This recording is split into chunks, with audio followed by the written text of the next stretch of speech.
నోరుంది కదా అని చెప్పి నిన్న మాట్లాడినాడు బీటెక్ రవి.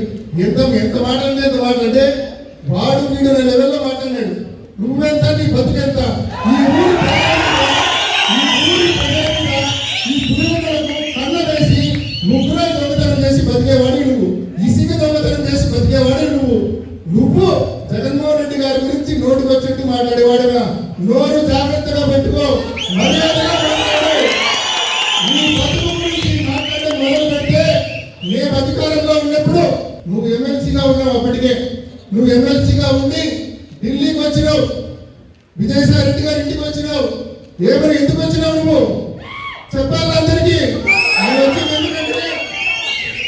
వచ్చింది ఎందుకంటే ఆయన ఎమ్మెల్సీ పదవిని నేను అమ్ముకోవడానికి సిద్ధంగా ఉన్నా, నాకు 12 కోట్ల రూపాయలు ఎవరైనా ఇవ్వండి, నేను ఎమ్మెల్సీ పదవిని అమ్ముకుంటానని చెప్పి ఢిల్లీకి వచ్చినాడు అతను. జగన్మోహన్ రెడ్డి గారు అట్లాంటి పనులైంది వాళ్ళంతా మనం తీసుకోమని చెప్పి జగన్మోహన్ రెడ్డి గారు తిరస్కరించినారు. అతను 12 కోట్లు పెట్టి ఎమ్మెల్సీ పదవి నేను రిజైన్ చేస్తాను, మీరు ఆమోదించుకొని మీరు కావాల్సిన వాళ్ళకి ఇచ్చుకోండి, నేను అమ్మేసుకుంటాను ఆ పదవి. అదేవిధంగా ఆ తర్వాత మీరు జాయిన్ చేసుకుంటే వైసీపీలో చేరుతా, మీరు జాయిన్ చేసుకోకపోతే నేను రమేష్ను పట్టుకొని నేను బీజేపీలోకి వెళ్ళిపోతాను అని ఆయన చెప్పిన మాటలు సాయిరెడ్డి గారి దగ్గర పోయి చెప్పినాడు. జగన్మోహన్ రెడ్డి గారు నో చెప్పినాడు.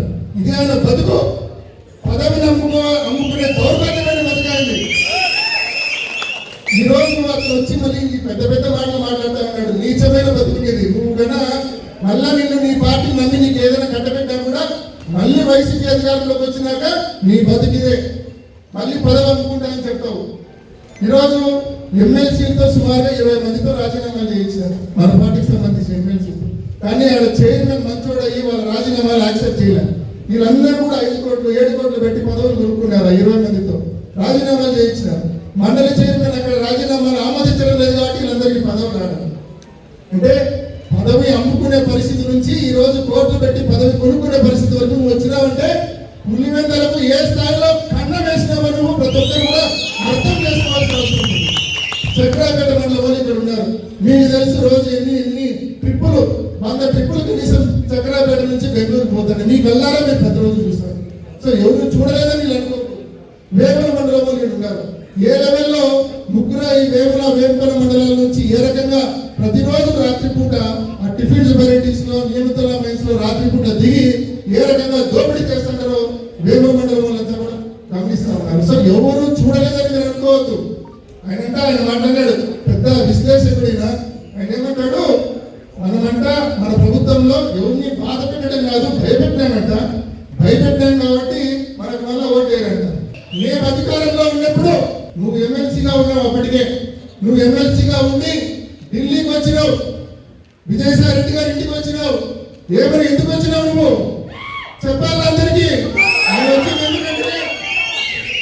వచ్చింది ఎందుకంటే ఆయన ఎమ్మెల్సీ పదవిని నేను అమ్ముకోవడానికి సిద్ధంగా ఉన్నా, నాకు 12 కోట్ల రూపాయలు ఎవరైనా ఇవ్వండి, నేను ఎమ్మెల్సీ పదవిని అమ్ముకుంటానని చెప్పి ఢిల్లీకి వచ్చినాడు అతను. జగన్మోహన్ రెడ్డి గారు అట్లాంటి పనులైంది వాళ్ళంతా మనం తీసుకోమని చెప్పి జగన్మోహన్ రెడ్డి గారు తిరస్కరించినారు. అతను 12 కోట్లు పెట్టి ఎమ్మెల్సీ పదవి నేను రిజైన్ చేస్తాను, మీరు ఆమోదించుకొని మీరు కావాల్సిన వాళ్ళకి ఇచ్చుకోండి, నేను అమ్మేసుకుంటాను ఆ పదవి. అదేవిధంగా ఆ తర్వాత మీరు జాయిన్ చేసుకుంటే వైసీపీలో చేరుతా, మీరు జాయిన్ చేసుకోకపోతే నేను రమేష్ను పట్టుకొని నేను బీజేపీలోకి వెళ్ళిపోతాను అని ఆయన చెప్పిన మాటలు సాయిరెడ్డి గారి దగ్గర పోయి చెప్పినాడు. జగన్మోహన్ రెడ్డి గారు నో చెప్పినాడు. ఇదే ఆయన బతుకు, పదవిని అమ్ముకునే దౌర్భాగ్యమైన బతకాలి.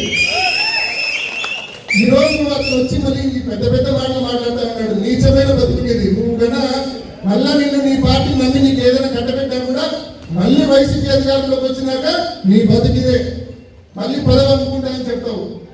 ఈరోజు ఎమ్మెల్సీలతో సుమారుగా 20 మందితో రాజీనామాలు చేయించారు మన పార్టీకి సంబంధించిన ఎమ్మెల్సీ. కానీ ఆడ చైర్మన్ మంచోడు అయ్యి వాళ్ళ రాజీనామాలు యాక్సెప్ట్ చేయలేదు. వీళ్ళందరూ కూడా 5 కోట్లు 7 కోట్లు పెట్టి పదవులు కొనుక్కున్నారు. 20 మందితో రాజీనామాలు చేయించినారు. మండలి చైర్మన్ అక్కడ రాజీనామాలు ఆమోదించడం లేదు కాబట్టి వీళ్ళందరికీ పదవులు రావడం. అంటే పదవి అమ్ముకునే పరిస్థితి నుంచి ఈ రోజు కోర్టు పెట్టి పదవి కొనుక్కునే పరిస్థితి వరకు నువ్వు వచ్చినావంటే పులివెందలకు ఏ స్థాయిలో కన్నం వేసినావో నువ్వు ప్రతి ఒక్కరు కూడా అర్థం చేసుకోవాల్సిన అవసరం ఉంది. చక్రాపేట మండలం వాళ్ళు ఇక్కడ ఉన్నారు. మీకు తెలుసు రోజు ఎన్ని ట్రిప్పులు 100 ట్రిప్పులు కనీసం చక్రాపేట నుంచి బెంగళూరు పోతాను. మీ కల్లారా మీరు ప్రతిరోజు చూస్తారు. సో ఎవరు చూడలేదని వీళ్ళు అనుకోరు. వేముల మండలంలో వీళ్ళు ఉన్నారు.